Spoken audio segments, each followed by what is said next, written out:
Hey guys, আজকে আমি বানাবো আলু ভর্তা। তোমরা তো জানোই পানি ভাত দিয়ে আলু ভর্তা খেতে কতই না স্বাদ। তোমরা কে গিয়েছো কমেন্টে জানাও। আজকে আমি বানাবো আলু ভর্তা।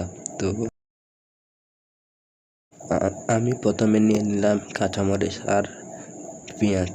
কাঁচামরিচ একটা নিয়েছি কারণ ওটা অনেক ঝাল মরিচ, সেজন্য। এখন আমি কুটতে বসে গেছি, তোমরা সাথে থাকো, তোমরা দেখতে থাকো, আমি কুটে নিই। অলরেডি আমার কুটা শেষ। আমি পেঁয়াজ আর মরিচ কেটে নিয়েছি। এখন আমি শুকনা মরিচ ভেজে নেব। তো আমি গ্যাসের চুলার এখানে চলে আসছি।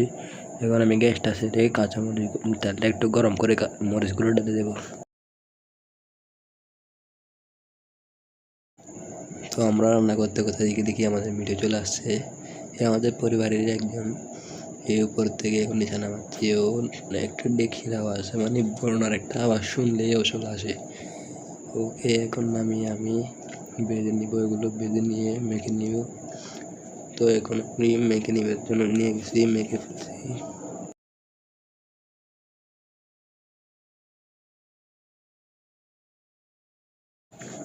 তো এখন মেখে নিয়ে এখন আলুগুলো দিয়ে দেবো। আলুগুলো চুলার ভিডিও করতে পারি নাই, সরি এর জন্য। তো আমি মেখে নেবো ভালো করে, তোমরা সঙ্গে থাকো। তো আর একটা কথা বলে রাখি, যারা চ্যানেলে নতুন আছো তারা একটু সাবস্ক্রাইব করে দিও।